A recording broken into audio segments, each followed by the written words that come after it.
محمد نبينا بنور هدينا من مكة حبيبي کان لکم فی رسول اللہ اسوۃ حسنہ، بے شک نبی پاک صلی اللہ علیہ وسلم کی زندگی میں تمہارے لیے بہترین نمونہ ہے۔ وتحلى بصفاته يا انذار کی آخری منزل یہ ہے کہ عالم وجود میں اللہ کی مرضی کے خلاف جو بھی چل رہا ہے اس کے پرخطر انجام سے لوگوں کو آگاہ کر دیا جائے، اور وہ بھی اس طرح کے عذاب الہی کے خوف سے اس کے دل و دماغ میں ایک ہلچل سی مچ جائے۔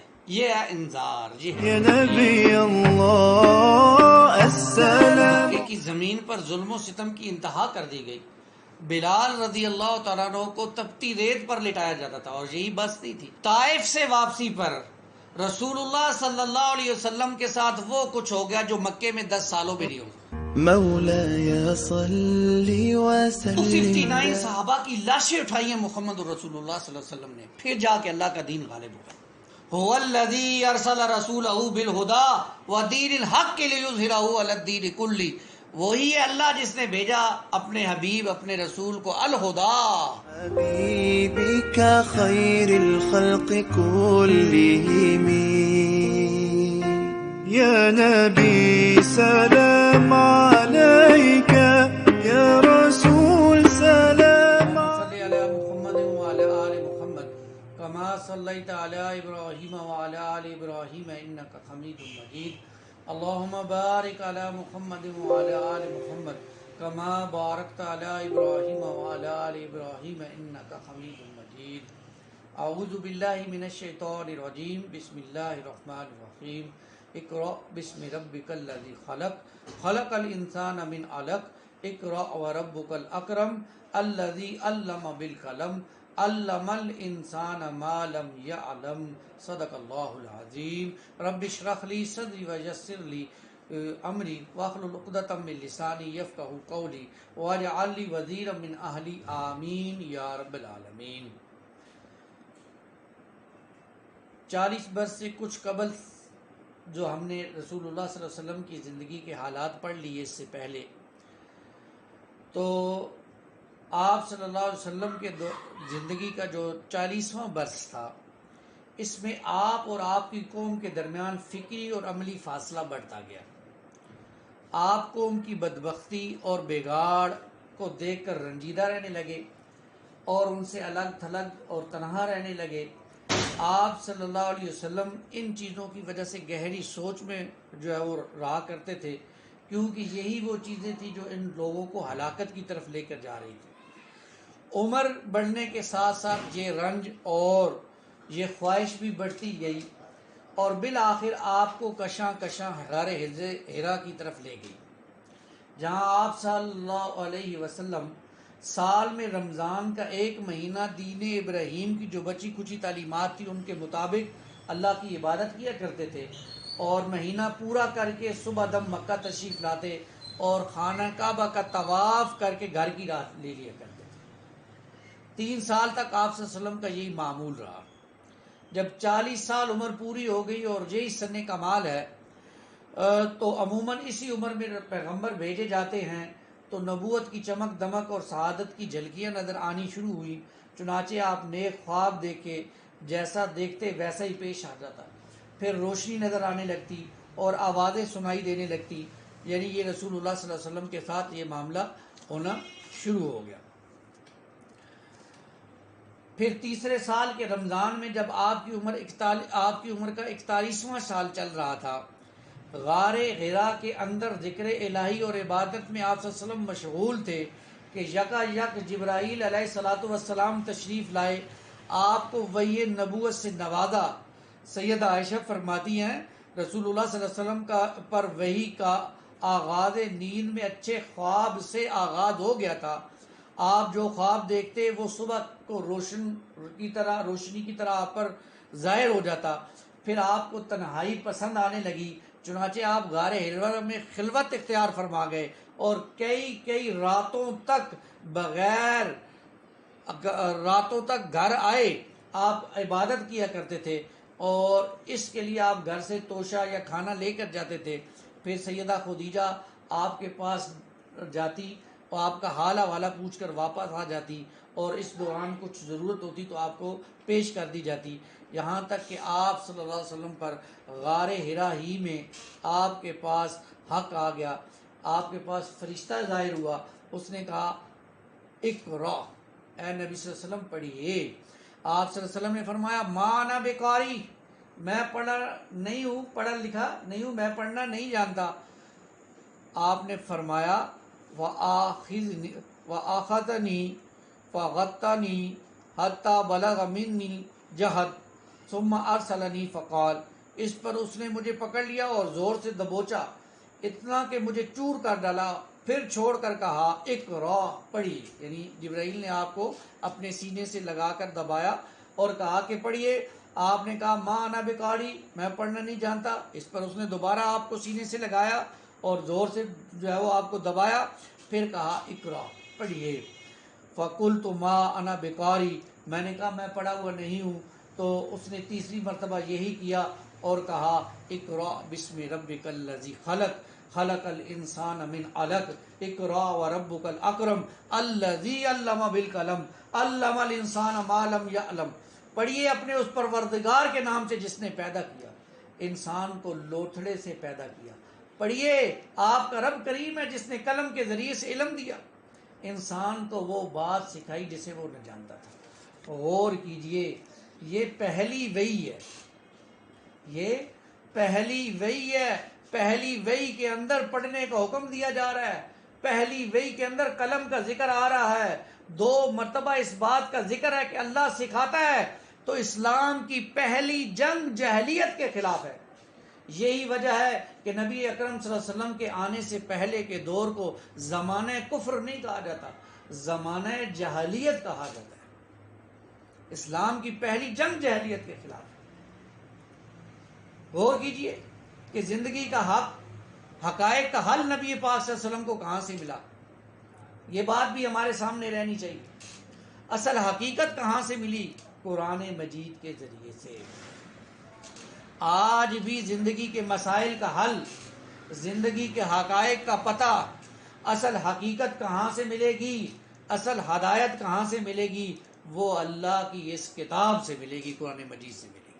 ہمیں اس کتاب کو تھامنا ہوگا، اس کتاب کو جس کو محمد رسول اللہ صلی اللہ علیہ وسلم کے ذریعے میرے اور آپ تک پہنچایا گیا۔ ان آیات کو لے کر رسول اللہ صلی اللہ علیہ وسلم واپس اترے، اپنے گھر پہنچے، آپ کا جسم کانپ رہا تھا، سیدہ خدیجہ کے پاس پہنچے، فرمایا زملونی زملونی، مجھے چادر اڑا دو، مجھے چادر اڑا دو۔ انہوں نے چادر اڑا دی، آپ کے اوپر چادر اڑا دی، یہاں تک کہ آپ کے اوپر جو خوف اور جو خوف تاری ہوا تھا وہ جاتا رہا۔ سیدہ خدیجہ کو واقعہ سنایا، فرمایا مجھے اپنی جان کا ڈر لگتا ہے۔ تو سیدہ خدیجہ نے فرمایا قسم، اللہ کی قسم، سیدہ خدیجہ نے فرمایا اللہ کی قسم ایسا ہرگز نہیں ہو سکتا، اللہ آپ کو کبھی رسوا نہیں کرے گا۔ آپ صلہ رحمی کرتے ہیں، بے سہاروں کا بوجھ اٹھاتے ہیں، تنگ دستوں کی مدد کرتے ہیں، مہمانوں کی میزبانی کرتے ہیں، حق کے سلسلے پیش آنے والے مصائب میں مدد فرماتے ہیں، صبر کرتے ہیں، اللہ کبھی آپ کو تنہا نہیں چھوڑے گا۔ اس کے بعد سیدہ خدیجہ آپ کو اپنے چچا زاد بھائی ورقہ بن نوفل کے پاس لے کے جاتی ہے۔ وہ زمانہ جہلیت میں عیسائی ہو گئے تھے اور عبرانی لکھنا جانتے تھے، چنانچہ توفیق الہی کے مطابق عبرانی میں انجیل لکھتے تھے۔ اس وقت وہ بوڑھے اور نابینا ہو چکے تھے۔ سیدہ خدیجہ نے ان سے کہا بھائی جان آپ اپنے بھتیجے کی بات سنیں۔ ورقہ نے کہا بھتیجے تم کیا کہتے ہو؟ آپ صلی اللہ علیہ وسلم نے جو دیکھا تھا بیان کر دیا۔ تو ورقہ نے کہا یہ تو وہی ناموس وہی لانے والا فرشتہ ہے جو موسیٰ پر نازل ہوا تھا، کاش میں اس وقت جوان ہوتا، کاش میں اس وقت زندہ ہوتا جب آپ کی قوم آپ کو نکال دی۔ رسول اللہ صلی اللہ علیہ وسلم نے فرمایا کیا میری قوم مجھے نکال دے گی؟ ورقہ نے کہا ہاں، کوئی آدمی ایسا نہیں ہے جو آپ جیسا پیغام لایا ہو مگر اس سے دشمنی نہ کی گئی ہو۔ اگر میں نے تمہارا وہ دن جس دن تمہاری قوم تمہیں مکہ سے نکالے گی پا لیا تو تمہاری مدد کروں گا۔ اس کے بعد ورقہ فوت ہو گیا اور وحی کا سلسلہ بھی رک گیا۔ یعنی اس میں دو باتیں بڑی اہم ہیں میرے اور آپ کے لیے۔ پہلی بات تو دیکھیے کہ سیدہ خدیجہ کے پاس آئے رسول اللہ صلی اللہ علیہ وسلم تو کیسی تسلیاں ملی ہیں۔ یہ ہوتا ہے بیوی کا کام۔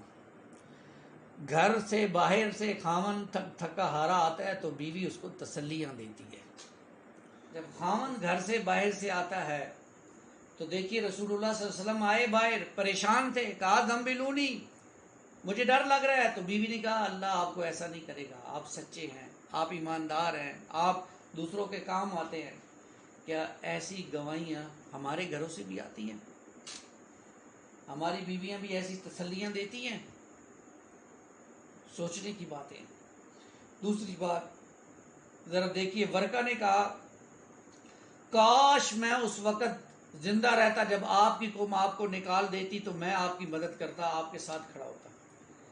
میں اور آپ بھی امتی ہیں نا رسول اکرم صلی اللہ علیہ وسلم کے۔ آج قرآن کو پھیلانا، اس کو عام کرنا، اس کو دوسروں تک پہنچانا میری اور آپ کی ذمہ داری ہے نا۔ تو کیا آج ہم وہ کام ویسے ہی کر رہے ہیں جیسا کہ ورقہ نے کہا تھا کہ جس کسی نے بھی یہ کام کیا ہے اس کو معاشرے سے نکلنا پڑا ہے، اس کو تکلیفیں برداشت کرنی پڑی۔ اللہ ہمیں سمجھنے کی توفیق عطا فرمائے۔ یہ میٹھا میٹھا دین نہیں ہے ہمارا، اس میں تو تکلیفیں ہیں، مصیبتیں ہیں۔ وَلَنَبْلُوَنَّكُمْ بِشَيْءٍ مِّنَ الْخَوْفِ وَالْجُوعِ وَنَقْصٍ مِّنَ الْأَمْوَالِ وَالْأَنفُسِ وَالثَّمَرَاتِ وَبَشِّرِ الصَّابِرِينَ۔ یہ ہم خود اس کو میٹھا میٹھا بنا لیں تو علیحدہ بات ہے، نہیں تو جس کسی نے بھی یہ کام کیا محمد رسول اللہ والا، آج آپ قرآن لے کے کھڑے ہو جائیں، آپ کو ایسی ایسی باتیں سننی پڑیں گی قرآن بیان کرنے پر، حق بیان کرنے پر۔ ہو سکتا ہے آپ کو علاقے سے نکال کے باہر پھینک، یہ معاملہ ہوا۔ پھر دیکھیے رسول اللہ صلی اللہ علیہ وسلم پر پہلی وحی اترنے اور آپ کی نبوت شروع ہونے کا واقعہ تو یہ ہو گیا، یہ رمضان کے مہینے میں لیلۃ القدر میں پیش آیا، اور اللہ تعالیٰ نے قرآن مجید میں بھی فرمایا شہر رمضان الذی انزل فیہ القرآن اور انا انزلناہ فی لیلۃ القدر، یہ معاملہ ہوا۔ اور پھر آپ صلی اللہ علیہ وسلم کی جو نبوت کے باقی سال ہیں اس کے اندر تھوڑا تھوڑا قرآن مجید آپ صلی اللہ علیہ وسلم کے اوپر نازل ہوتا رہا۔ وحی کی بندش ہوئی کچھ، پھر دوبارہ نزول ہوا، جیسے کہ بتایا گیا کہ غار حرا میں پہلی وحی اتر کر بند ہو گئی تھی۔ یہ بندش کئی روز تک قائم رہی، اور ایک صحیح حدیث کے مطابق قرآن کی تاریخ جو بتاتی ہے اس کی وجہ سے نبی پاک صلی اللہ علیہ وسلم کو سخت رنج و ملال ہوا، لیکن مسلحت الہی اسی میں تھی، کیونکہ اس طرح خوف جاتا رہا آپ صلی اللہ علیہ وسلم کا، معاملے کی نوعیت کو سمجھنے کا موقع مل گیا۔ دوبارہ وحی کی مشقت جھیلنے کی جو ہے وہ صرف یہی نہیں کہ طبیعت آمادہ ہو گئی، بلکہ ایک شوق بھی پیدا ہو گیا، اور آپ صلی اللہ علیہ وسلم دوبارہ وحی کا انتظار کرنے لگے۔ ادھر گوشہ نشینی کی بقیہ مدت بھی جو ہے وہ پوری کرنے کے لیے آپ صلی اللہ علیہ وسلم ورقہ کے پاس سے پلٹ کر دوبارہ غار حرا میں تشریف لے گئے۔ پھر جب ماہ رمضان ختم ہو گیا اور آپ کی مدت اعتکاف پوری ہو گئی تو حسب عادت پہلی شوال کی صبح حرا سے اتر کر مکہ روانہ ہوئے، اور نبی پاک صلی اللہ علیہ وسلم کا ارشاد ہے میں پہاڑ سے اتر کر میدان میں پہنچا تو مجھے پکارا گیا، میں نے دائیں دیکھا تو وہاں کچھ دکھائی نہ دیا، بائیں دیکھا تو وہاں بھی کچھ دکھائی نہ دیا، پھر آگے دیکھا تو وہاں بھی کچھ نہ نظر آیا، پھر پیچھے دیکھا تو وہاں بھی کچھ نہ تھا۔ اس کے بعد میں نے سر اٹھایا تو کیا دیکھتا ہوں کہ جو فرشتہ غار حرا میں میرے پاس آیا تھا وہی آسمان زمین کے درمیان کرسی پر بیٹھا ہوا ہے۔ یہ دیکھ کر میرا پورا وجود اس کے رعب سے بھر گیا، یہاں تک کہ میں زمین کی طرف جا جھکا۔ پھر میں خدیجہ کے پاس آیا اور کہا مجھے چادر اڑا دو، مجھے چادر اڑا دو، مجھ پر کمبل ڈال دو اور ٹھنڈی پانی کے چھینٹے مارو۔ انہوں نے کمبل اڑا دیا اور ٹھنڈے پانی کے چھینٹے مارے۔ پھر یہ آیات نازل ہوئی یا ایھا المدثر قم فانذر وربک فکبر وثیابک فطہر والرجز فاہجر۔ یہ سورہ مدثر کی پہلی 7 آیات ہیں۔ اے کمل پوش، اے کمل میں لیٹنے والے، اٹھیے اور لوگوں کو ان کے بدعملی کے نتائج سے ڈرائیے اور اپنے رب کی بڑائی بیان کیجیے، اپنے رب کو بڑا کیجیے، اپنے کپڑوں کو پاک صاف رکھیے، گندگی سے الگ تلگ رہیے۔ یہ آیات نازل ہوئی ہے، صحیح بخاری کی روایت ہے، اور یہ واقعہ نماز فرض ہونے سے پہلے کا ہے۔ اس کے بعد پھر وحی میں تیزی آ گئی، چنانچہ پے در پے آپ صلی اللہ علیہ وسلم پر وحی آنے لگی۔ ان آیات سے آپ صلی اللہ علیہ وسلم کی رسالت شروع ہوئی، اور آپ کی یہ رسالت آپ کی نبوت کے اتنے دنوں بعد شروع ہوئی جتنے دنوں بعد وحی بن رہی تھی۔ ان آیات میں آپ صلی اللہ علیہ وسلم کو 2 طرح کے کام سونپے گئے اور دونوں کے نتائج بھی بتا دیے گئے۔ ایک کام یہ کہ آپ لوگوں کو اللہ کا حکم بتائیں، اللہ کا حکم بتائیں اور بدعملی کے نتائج سے ڈرائیں۔ آپ کو یہ حکم دیا گیا قم فانذر، کھڑے ہو جائیے، لوگوں کو خبردار کیجیے کہ غیر اللہ کی پوجا، اللہ کی بعض صفات افعال اور حقوق میں دوسروں کو شریک ٹھہرانے کا جو کام کر رہے ہو، یہ اللہ تم پر اس کا عذاب ڈال دے۔ دوسرا کام یہ ہے کہ آپ خود اپنے اوپر اللہ کے احکامات کو لاگو کیجئے تاکہ آپ کو اللہ کی خوشنودی حاصل ہو اور آپ دوسروں کے لیے نمونہ ٹھہریں، اور پھر اللہ کی بڑائی کو بیان کر کے دکھا دیجئے، پوری دنیا پر اس کو قائم اور غالب کرنا ہے۔ اللہ بڑا ہو جائے، نہ مسجدوں میں صرف بلکہ عدالتوں میں، آپ کی پارلیمنٹ میں بھی اللہ بڑا ہو جائے، یہ آپ کی ذمہ داری ہے۔ وَرَبَّكَ فَكَبِّرْ، اپنے رب کو بڑا کیجئے۔ یہ وَثِيَابَكَ فَطَهِّرْ، بظاہر معنی تو یہ ہے کہ کپڑے اور جسم پاک رکھیں، کیونکہ اللہ کے سامنے نجاست اور گندگی کے ساتھ کھڑا ہونا بھی ٹھیک نہیں ہے، مگر محققین کے نزدیک اس کے معنی یہ ہے کہ اپنے روح کو پاک کیجیے، منزہ رکھیے۔ وَالرُّجْزَ فَاهْجُرْ کے معنی یہ ہے کہ اللہ کی ناراضی اور عذاب کے اسباب سے اور قوم کی بدعمالیوں، گندگیوں اور آلودگیوں سے الگ ہو جائیے۔ وَلَا تَمْنُنْ تَسْتَكْثِرْ، اور زیادہ چاہنے کے لیے احسان نہ کیجیے۔ اس کا مطلب یہ ہے کہ اس دنیا میں احسان کے بدلے کی خواہش اور امید نہ رکھیں، بلکہ یہ سمجھ لیں کہ مشکلات اور آزمائشوں کا راستہ ہے، لہذا اپنی قوم کا دین چھوڑنے اور ایک اللہ کی طرف بلانے پر جو تکلیفیں آئیں، مصیبتیں آئیں، اس کو سہنے کے لیے تیار ہو جائیں۔ وَلِرَبِّكَ فَاصْبِرْ، اور اس کے لیے اپنے رب کی طرف سے جو صبر ہے آپ کو جو دیا گیا اس پر صبر کیجیے، اپنے رب کی طرف سے صبر کا دامن نہ چھوڑیے۔ یہ ہے پہلی وحی جو آپ صلی اللہ علیہ وسلم پر، دوسری وحی جو آپ صلی اللہ علیہ وسلم پر آئی۔ اب آپ دیکھیے یہاں فرمایا جا رہا ہے اپنے رب کے لیے صبر کیجیے، یعنی جو کام آپ کرنے چلے ہیں اس راہ میں مشکلات آئیں گی، اس راہ میں صبر کیجیے۔ ہم نے دیکھا ہے اور ہم سیرت کے مطالعے میں مزید بھی دیکھیں گے اور پڑھیں گے، وہاں زبان سے بھی طعن کیا گیا ہے محمد رسول اللہ پر، وہاں کانٹے بھی بچھائے گئے ہیں، وہاں پتھر بھی برسائے گئے ہیں، وہاں لو لوہان بھی کیا گیا ہے، وہاں 259 صحابہ کے نذرانے بھی پیش کیے گئے ہیں، وہاں طائف کی گلیوں میں آپ صلی اللہ علیہ وسلم کے خون سے ندیاں بہائی گئی ہیں، وہاں احد کا میدان بھی آپ کے خون سے رنگین ہوا ہے، وہاں دندان مبارک بھی شہید ہوئے ہیں۔ یہ سارے کام کیا ہے؟ وَاصْبِرْ، اپنے رب کے لیے صبر کیجیے۔ آج ہم امتی ہیں نا محمد رسول اللہ صلی اللہ علیہ وسلم کے، آج یہ مشن میرے اور آپ کے کاندھوں پر ہے۔ جو امتی کامیاب ہونا چاہتا ہے اس کے لیے لازم ہے کہ اللہ کے رسول صلی اللہ علیہ وسلم کے اسوے کو سامنے رکھے، یہ ہے اسوہ اللہ کے رسول صلی اللہ علیہ وسلم۔ اب مشن بیان ہوا ہے، اب کھڑا ہونا ہے، بیٹھنا نہیں ہے، قم، کھڑے ہو جائیے، فانذر، خبردار کیجیے، لوگوں کو ڈرائیے، بتائیے، اب بیٹھنا نہیں ہے، اب لگے رہنا ہے، کھپانا ہے، لگانا ہے اپنے آپ کو۔ یہ بھی یاد رہے کہ ابھی ہم مکی دور کا مطالعہ کر رہے ہیں، ظہور نبوت کے بعد نبی پاک صلی اللہ علیہ وسلم 23 برس زمین پر موجود رہے، 13 برس مکی زندگی اور 10 برس مدنی زندگی۔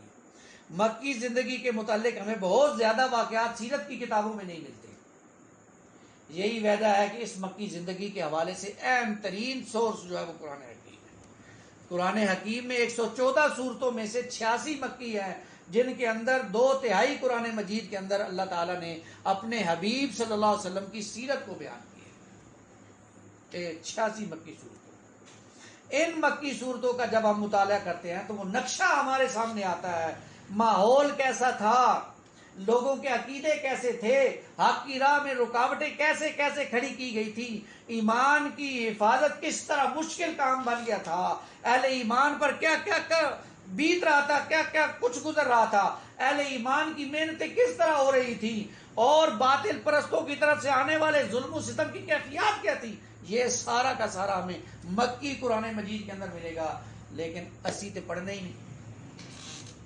قرآن سیدھے نہیں پڑھنا نا جی، کہتے مولویوں کا کام ہے قرآن پڑھنا،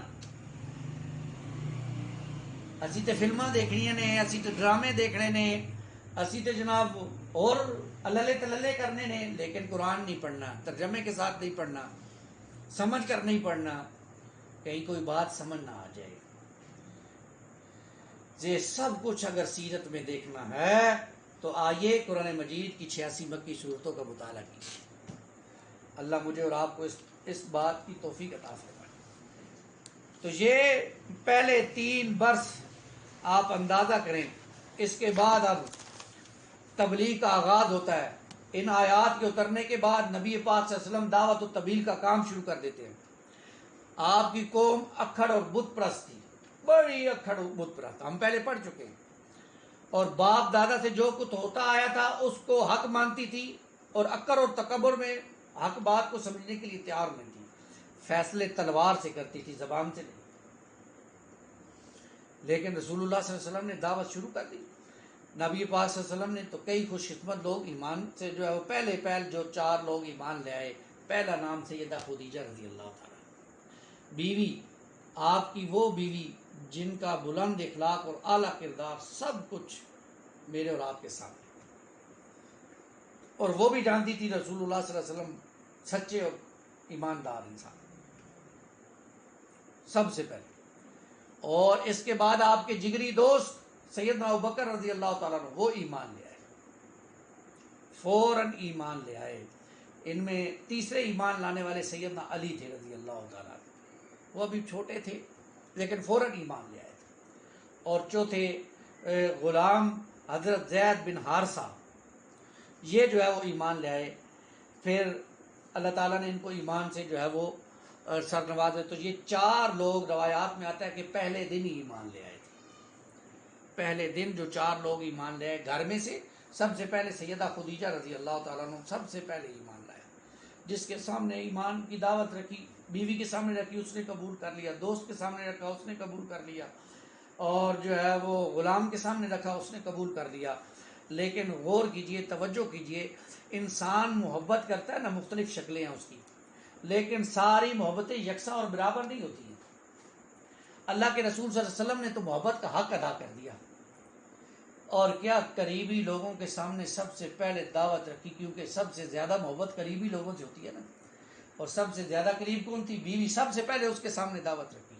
اس لیے قرآن کہتا ہے سورہ تحریم آیت نمبر 6 میں، یا ایھا الذین آمنوا قوا انفسکم واہلیکم نارا، اے ایمان والو بچاؤ اپنے آپ کو اور اپنے گھر والوں کو جہنم کی آگ سے۔ سب سے پہلے اپنے آپ اور اپنے گھر والوں کو۔ ساری دنیا میں انسان تبلیغ کرتا رہے، خود اپنے آپ اور اپنے گھر والوں کو جہنم کی آگ سے نہ بچا سکے تو کیا فائدہ؟ تو گھر والوں کی دنیاوی ضروریات پوری کرنا بھی بجا ہے، جسم اور مادی ضروریات بھی پوری کرنی چاہیے، لیکن اس سے بڑھ کر ان کی روحانی ضروریات کا بھی خیال رکھنا چاہیے، ان کی آخرت کی بھی فکر کرنا چاہیے۔ اب ذرا یہ بات نوٹ کیجئے گا، ذرا غور فرمائیے گا، آج ہم اپنے گھر والوں کی روحانی غذا کا لحاظ رکھتے ہیں؟ آج ہمیں ان کی آخرت کی فکر ہے؟ کیا آج ہم انہیں جہنم کی آگ سے بچانے کی فکر کر رہے ہیں؟ کہیں ترتیب بگڑ تو نہیں گئی ہے؟ دنیا والوں تک تو اللہ کا پیغام پہنچ رہا ہے اور گھر والے بھول گئے ہیں؟ ذرا غور فرمائیے، آج ہم اپنے گھر والوں کی روحانی غذا کا لحاظ رکھتے ہیں؟ کیا آج ہمیں ان کی آخرت کی فکر ہے؟ کیا آج ہم ان کو جہنم کی آگ سے بچانے کی فکر کر رہے ہیں؟ کہیں ترتیب الٹ تو نہیں ہو گئی؟ دنیا والوں تک تو پیغام پہنچا رہے ہیں اور گھر والوں کو بھول گئے ہو؟ دعوت پہلے دن سے شروع ہو گئی تھی، اور بہت سے احکامات ہیں جو بعد میں آئے اور آ رہے ہیں، بہت سی سنتیں ہیں جو بعد میں آ رہی ہیں، لیکن وہ سنت جو 23 برس تک ہمیں دکھائی دیتی ہے، روزانہ دکھائی دیتی ہے، پہلے دن سے دکھائی دیتی ہے، غار حرا کے فوراً بعد دکھائی دیتی ہے، حجۃ الوداع کے اعلان تک دکھائی دیتی ہے، وہ دعوت اللہ کی سنت ہے، وہ اللہ کے بندوں کو اللہ کی طرف بلانے کی سنت ہے۔ یہ وہ سنت ہے جو آج ہماری نظروں سے اوجھل ہے۔ یہی الفاظ ہیں جو کہلوائے گئے ہیں نبی پاک صلی اللہ علیہ وسلم سے، قل ھذہ سبیلی ادعو الی اللہ علی بصیرۃ انا ومن اتبعنی۔ اے نبی صلی اللہ علیہ وسلم فرما دیجئے کہ یہ ہے میرا راستہ، میں لوگوں کو اللہ کی طرف بلاتا ہوں پوری بصیرت کے ساتھ، میں بھی اور وہ بھی جو میری پیروی کرتے ہیں، میری اتباع کرتے ہیں، ان کا کام بھی یہ ہے لوگوں کو اللہ کی طرف بلانا۔ ابو بکر نے قبول کیا، یہ کام شروع کر دیا، علی نے قبول کیا تو وہ بھی کھڑے ہو کر کہا کہ میں بھی کروں گا، زید نے قبول کیا تو کہا میں بھی ساتھ دوں گا۔ غور فرمائیے، اللہ کے رسول صلی اللہ علیہ وسلم کی تمام سنتیں مبارک ایک سے ایک سنت قیمتی ہے، مگر ہم یہ کہتے ہیں never settle for anything less than the best. خوبصورت سے خوبصورت ترین کی تلاش ہونی چاہیے نا، خوبصورت سے خوبصورت ترین کی طرف انسان کو جانا چاہیے۔ 23 برس کی سنت کیا تھی، پہلے دن کی سنت کیا تھی، وہ سنت جو مکے کی گلیوں میں بھی نظر آتی ہے، احد کے میدانوں میں بھی نظر آتی ہے، بدر کے صحرا میں بھی نظر آتی ہے، وہ سنت کیا تھی؟ وہ اللہ کے پیغام کو آگے پہنچانے کی سنت تھی، وہ اللہ کے پیغام کو آگے پہنچانے کی سنت تھی۔ یہ وہ سنت تھی جو ہر لمحے ہمیں اللہ کے رسول صلی اللہ علیہ وسلم کی زندگی میں نظر آتی ہے۔ اسی طرح نماز کا حکم بھی آتا ہے، پھر اللہ کی طرف سے یہ حکم آتا ہے کہ آپ قرابت داروں میں تبلیغ کیجیے۔ جب اکا دکا افراد کو خاموشی سے اسلام کی دعوت دیتے ہوئے 3 برس گزر گئے تو قریش اور دوسرے قبیلوں کی طرف سے کچھ اچھے لوگوں نے اسلام قبول کر لیا، اور یوں نبی پاک صلی اللہ علیہ وسلم کے کچھ ساتھی آپ پر ایمان لے آئے۔ تو پھر اللہ کی طرف سے حکم ہوا کہ اب آپ آگے بڑھ کر جو ہے وہ دوسرے لوگوں کو بھی دعوت دیجیے، دوسرے لوگوں تک بھی اللہ کا پیغام پہنچائیے۔ اس دوران جو لوگ ایمان لائے تھے وہ سیدنا ارقم رضی اللہ تعالیٰ عنہ کا گھر تھا، جس کو دار ارقم کہتے ہیں، وہ مسلمانوں کا مرکز بن گیا تھا، اور یہ کوئی صفا کے قریب تھا۔ وہاں پر مسلمان جمع ہوتے تھے اور جتنی آیات نازل ہو جایا کرتی تھی قرآن مجید کی، وہ سنایا کرتے تھے ایک دوسرے کو۔ ایک سے یہ بھی معلوم ہوا کہ دعوت کے لیے اولین ذریعہ جس کو بنایا گیا وہ قرآن کریم تھا۔ جتنا قرآن نازل ہوتا، صحابہ آپ صلی اللہ علیہ وسلم صحابہ کو سناتے، اور آپ کے صحابہ اس کو سنتے اور اس کو یاد کر لیتے، اور اس سے اپنے ایمان کو مضبوط کرتے اور اس کو آگے پھیلاتے، اور یوں یہ پوشیدہ سلسلہ جاری رہا۔ مکہ والوں کو سن جو ہے وہ ملنا شروع ہو گئی۔ ایک دفعہ نبی کریم صلی اللہ علیہ وسلم اور سیدنا علی ایک گھاٹی میں نماز پڑھ رہے تھے، تو ابو طالب اور سیدنا جعفر کا گزر ہوا، انہوں نے دیکھا اور پوچھا کیا کر رہے ہو؟ فرمایا کہ اللہ نے اسی طرح ہمیں عبادت کا طریقہ سکھایا۔ علی سے پوچھا تم کیا کر رہے ہو؟ کہنے لگے میں محمد صلی اللہ علیہ وسلم پر ایمان لے آیا ہوں، میں محمد رسول اللہ صلی اللہ علیہ وسلم پر ایمان لے آیا ہوں۔ اس موقع پر ابو طالب نے کہا میں مطلب کا دین چھوڑنے کے لیے تیار نہیں ہوں، لیکن محمد کی بات برحق ہے، جو چاہے تم کرو۔ اب معاملہ آگے بڑھتا ہے۔ 3 برس تک یہ اکا دکا افراد تک خاموشی سے اسلام کی دعوت دینے کے بعد اب اللہ کی طرف سے آ گیا وَأَنذِرْ عَشِيرَتَكَ الْأَقْرَبِينَ، سورہ شعراء کے اندر آیت نمبر 214۔ اب آپ اپنے قریبی رشتہ داروں کو ڈرائیے، یعنی ترتیب دیکھیے، بیوی ایمان لے آئی ہے، دوست ایمان لے آیا ہے، بچوں میں علی ایمان لے آئے ہیں، کچھ اور لوگ بھی ایمان لے آئے ہیں۔ اب ایک جگہ پہ رکنا نہیں ہے، دعوت کا کام آگے بڑھانا ہے۔ اب پھوپھیاں آپ صلی اللہ علیہ وسلم یہ کام آگے لے کے چلنا ہے، پریشانی ہوئی ہے، پھوپھیاں پوچھتی ہیں کیوں پریشان ہے؟ فرمایا دعوت کا حکم آ گیا ہے۔ ایک پھوپھی کہتی ہے ٹھیک ہے دعوت کر لو، سب کو بلا لینا مگر ابو لہب کو نہ بلانا، وہ تمہاری بات نہیں سنے گا۔ سب لوگ دعوت کی تیاریوں میں لگ جاتے ہیں، اور سیدہ خدیجہ رضی اللہ تعالیٰ عنہ نے مال بھی لگایا، کھانا بھی پکایا۔ سیدنا علی لکڑیاں اٹھا کر لا رہے تھے۔ جب 40-50 لوگ جمع ہو گئے تو محمد رسول اللہ صلی اللہ علیہ وسلم نے خطبہ ارشاد فرمایا اللہ وحدہ لا شریک کی قسم ہے، میں تمہارے لیے خصوصاً اور تمام انسانوں کے لیے عموماً اللہ کا رسول ہوں۔ اللہ کی قسم تم لوگ اسی طرح مر جاؤ گے جیسے سوتے ہو، پھر اسی طرح اٹھائے جاؤ گے جیسے جاگتے ہو۔ اس کے بعد تم سے تمہارے اعمال کا حساب لیا جائے گا، پھر یا تو ہمیشہ کے لیے جنت ہوگی یا ہمیشہ کے لیے جہنم ہوگی۔ نبی کی باتیں سن کر سب نے نرمی سے گفتگو کی، صرف آپ کے چچا ابو لہب نے کہا اس کا ہاتھ اس سے پہلے پکڑ لو کہ عرب اس کے خلاف اکٹھے ہو جائیں، ورنہ اس وقت اگر اس کو ان کے حوالے کرو گے تو ذلت اٹھانا پڑے گی، اگر اسے بچانا چاہو گے تو مارے جاؤ گے۔ مگر آپ کے چچا ابو طالب نے کہا تمہیں جو حکم ملا ہے اسے کر گزرو، واللہ میں مسلسل تمہاری حفاظت کروں گا اور تمہارا بچاؤ کرتا رہوں گا البتہ میرا جی نہیں چاہتا کہ میں اپنے والد اپنے مطلب کا دین چھوڑ دوں. تو اس حکم کے بعد رسول اللہ صلی اللہ علیہ وسلم دیکھیے، اس حکم کے بعد رسول اللہ صلی اللہ علیہ وسلم کو اس صفحہ پر جاتے ہیں. اللہ کی طرف سے حکم آ گیا نا، فَاسْدَعْ بِمَا تُؤْمَرُ، اے نبی صلی اللہ علیہ وسلم آپ ڈنکے کی چوٹ پر کیجیے. اچھا، روایات میں یہ بات بھی ملتی ہے کہ رسول اللہ نے 3-4 دعوتیں کی. پہلی دعوت میں تو کسی نے بات ہی نہیں کرنے دی. دوسری دعوت میں جب آپ صلی اللہ علیہ وسلم کے پاس لوگ کھڑے ہوئے بیٹھے ہوئے کھانا کھا رہے تھے، تو آپ کھانا ختم ہوتے ساتھ ہی رسول اللہ کھڑے ہو گئے اور اپنی بات رکھی. پھر حکم ہوا کہ اب آپ جو ہے وہ ڈنکے کی چوٹ پر بات کیجیے، یعنی اعلانیہ تبلیغ کیجیے، اپنی دعوت کو تمام لوگوں کے سامنے رکھیے. اس موقع پر پھر اللہ کے رسول صلی اللہ علیہ وسلم کوہ صفا پر چلے گئے. کوہ صفا یہ مکہ کے اندر ایک پہاڑ ہے، اور اس کے اوپر جب مکے کے اندر جب کوئی اہم خبر بتانی ہوتی تھی تو لوگ اس کے اوپر، جیسے ہمارے ہاں جب کوئی اہم خبر بتانی ہوتی ہے تو مسجد کے اندر لاؤڈ سپیکر پر اعلان کیا جاتا ہے، تو وہاں لاؤڈ سپیکر تو تھے نہیں، تو صفا کے اوپر چڑھ کر جو ہے وہ سب سے پہلے اونچے پتھر پر یا صباحا اس کا نعرہ لگایا جاتا تھا، اور پھر وہ شخص اپنے سارے کپڑے اتار دیتا تھا. اس سے پتہ چلتا تھا کہ کوئی بڑی خاص خبر ہے، اس لیے سارا مکے والے جمع ہو جاتے تھے. تو اس پکار کو علامت سمجھا جاتا تھا اس بات کے لیے. رسول اللہ صلی اللہ علیہ وسلم کو اس صفحہ پر چڑھے تو آپ نے وہ نعرہ تو لگایا ذا صباحا، لیکن اپنے کپڑے نہیں اتارے. اس سے پھر علماء نے اور خصوصاً ڈاکٹر اسرار احمد صاحب نے یہ نتیجہ نکالا کہ دین کی تبلیغ کے لیے ہر وہ چیز جو جائز ہے اس کو استعمال کیا جا سکتا ہے. اس لیے آپ کو معلوم ہے کہ ہمارے ہاں علماء ویڈیو کو حرام قرار دیتے ہیں. آج بھی کچھ لوگ ویڈیو پہ نہیں بناتے، لیکن ڈاکٹر صاحب پہلے دن سے ویڈیو بناتے تھے. کچھ علماء پہلے حرام قرار دیتے تھے، اب انہوں نے حلال کر لیا، بیٹھے ہوئے سارا دن ویڈیو بناتے رہتے ہیں.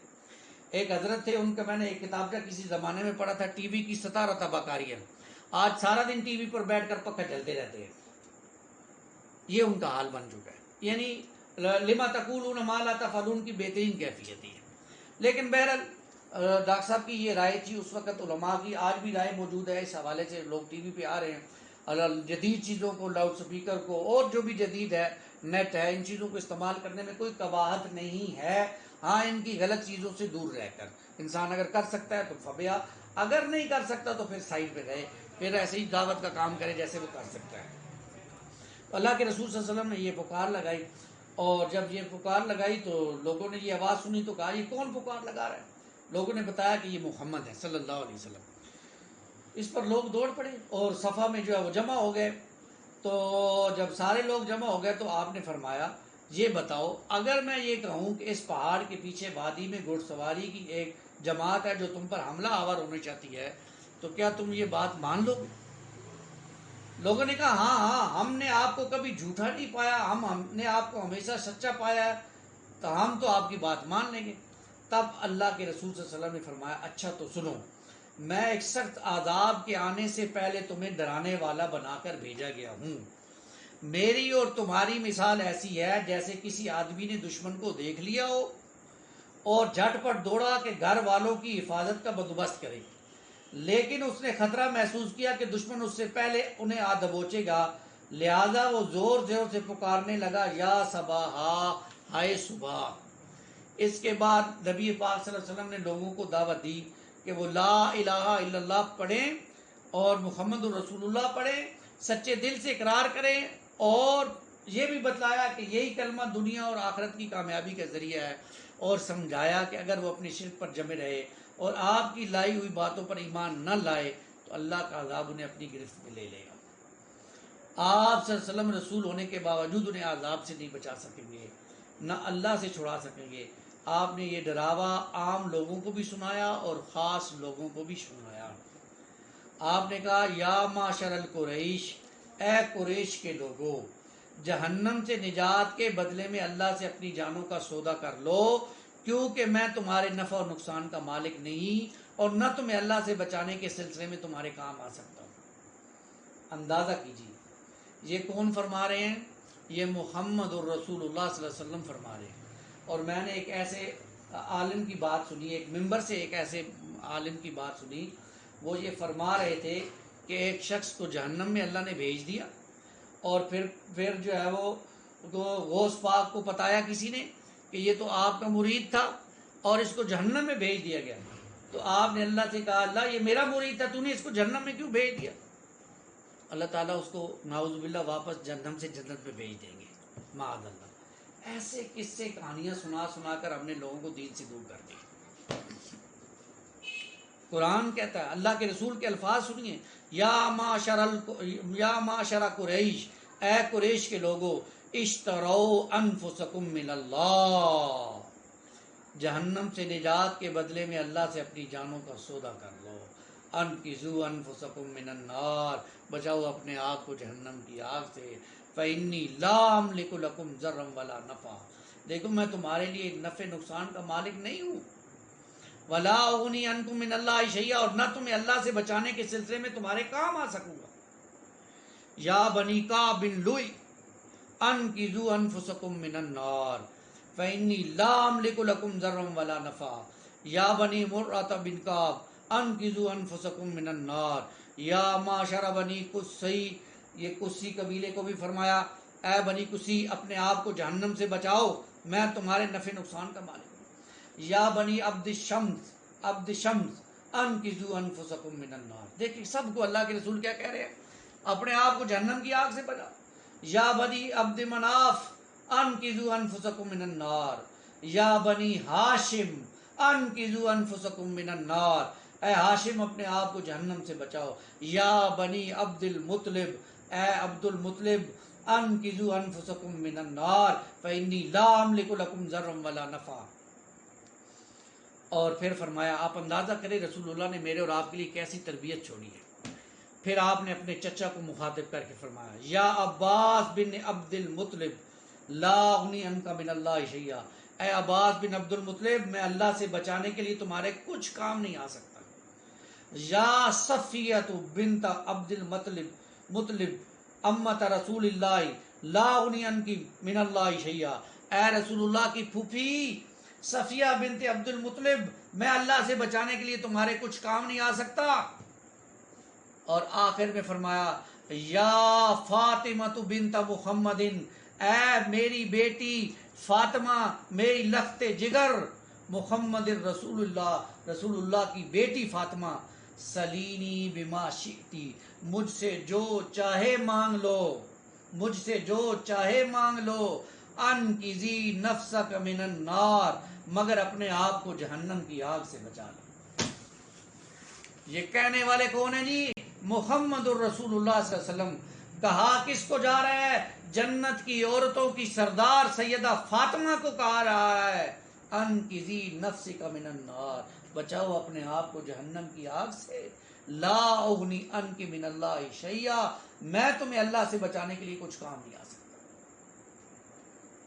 غیر ان لکم رحما، ہاں تم لوگوں سے نسب و قرابت کا تعلق ہے، جسے اس کی طری کے مطابق تر کروں گا، یعنی حق کے رشتہ نبھاتا رہوں گا. آپ اندازہ تو کریں محمد رسول اللہ صلی اللہ علیہ وسلم کی تعلیمات. آج ہم ان تعلیمات سے ہمیں لوگوں نے، مولویوں نے اور ڈرامے باز مولویوں نے کتنا دور کر دیا دین سے. کیسے کیسے قصے اور کہانیاں سنا کر ہمیں اللہ سے دور کر دیا تاکہ ہمیں نذرانے اور چڑھاوے ملتے رہیں. اس لیے وہ کسی شاعر نے کہا نا کہ ان کو تو بیچ میں چوساؤ، کیوں خالق و مخلوق میں حائل رہیں پردے، پیرانے کلیسا کو کلیسا سے اٹھا دو. یہ اللہ اور بندے کا معاملہ ہے، بیچ میں یہ پیر پنڈت پڑوت کہاں سے آ گیا؟ یہی وہ لوگ ہیں جنہوں نے دین کا حلیہ بگاڑ کے رکھ دیا. اسلام کو خطرہ ہے ان تین سے، شاہ ظالم، پیر جاہل، مولوی بے دین سے. ایسی ایسی قصے کہانیاں سنائے اور ہو آپ کے سامنے پتہ نہیں کیسی کیسی باتیں.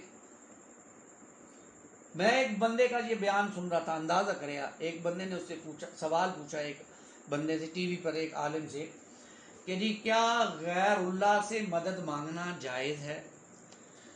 پہلے اس نے سوال کیا جی کہ کیا کسی کا وسیلہ، کسی نیک انسان کا وسیلہ بنا کر اللہ سے مانگنا جائز ہے؟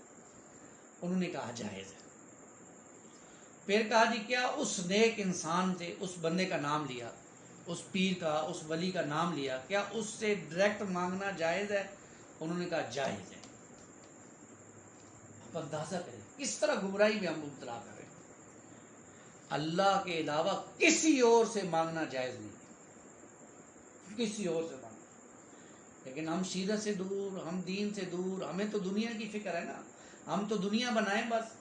ہم نے تو دین ٹھیکے پہ دے دیا نا مولویوں کو. ہمیں تو جب ضرورت پڑتی ہے مولوی کی ہم اسے بلاتے ہیں، پیسے دے کر اپنا کام کروا لیتے ہیں. وڈا جی مر گئے نے، ہن مولوی نو بلاؤ، چلو پیسے دو، جنازہ پڑھاؤ، جاؤ جی. سانو کی ضرورت ہے دین سیکھنے کی. اب جو دو سیکھ لے گا اور بتائے گا اس کو تیکھی نظروں سے دیکھیں گے، اس کو تانے ماریں گے، اس کو الٹے الٹے القابات سے نوازا جائے گا، تان و تشنیع کی جائے گی جو سچ بات بتائے گا.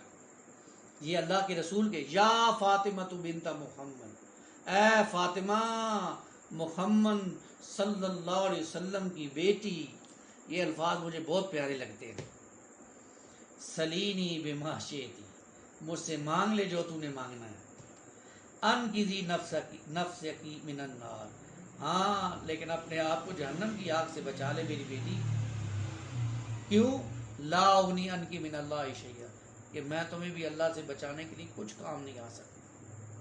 اللہم اجرنا من النار، اللہ مجھے اور آپ کو جہنم کی آگ سے محفوظ رکھے. اس ڈراوے کے بعد لوگ ادھر ادھر بکھر گئے، اور ایسا کوئی بیان نہیں ملتا کہ کچھ لوگوں نے تائید کی ہو یا مانا ہو. لیکن ابو لہب کی بدسلوکی کا جو معاملہ پیش آیا وہ اسی موقع پر پیش آیا. اس نے کہا تو سارا دن غارت ہو، تو نے اس لیے ہم کو اکٹھا کیا تھا، یا یوں کہا کہ ٹوٹ جائے اے محمد تیرے ہاتھ کہ تو نے ہمیں اس لیے یہاں پکارا تھا. یا ایک روایت میں یہ ہے کہ سب سے پہلے پتھر اٹھا کے مارا اور کہا کہ اے محمد صلی اللہ علیہ وسلم معاذ اللہ تمہارے ہاتھ ٹوٹ جائیں. اس کے جواب میں سورت نازل ہو گئی تبت یدا ابی لہب وتب ما اغنا عنہ ما لہب. یہ آیت نازل ہو گئی اور بتا دیا گیا کہ ابو لہب کے ہاتھ قیامت تک آنے والے مسلمان یہ آیت پڑھتے رہیں گے. تو یہ بات ہے جو میں نے آپ کے سامنے رکھی. اللہ کے رسول صلی اللہ علیہ وسلم نے جب دعوت کا کام شروع کیا، اب مخالفت بھی بڑھنا شروع ہو گئی. گھر میں بھی کسی نے ساتھ نہیں دیا، گھر میں ساتھ نہیں دیا. بیوی نے تو دیا لیکن چچا ابو لہب مخالف ہو گیا. اپنے پرائے سب ساتھ چھوڑ گئے. وہ لوگ جو کل تک صادق اور امین کہتے تھے سب اب آپ کے دشمن بن گئے.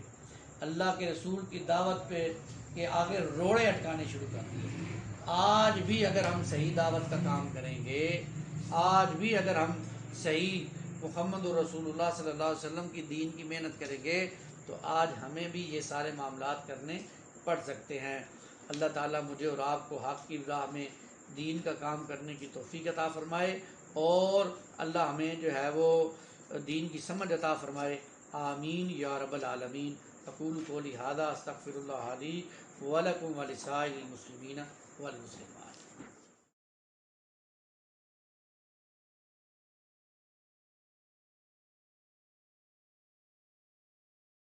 براوو کیڈٹ کالج تلگنگ، بالمقابل نزد نیو لاری اڈا چکوال روڈ تلگنگ.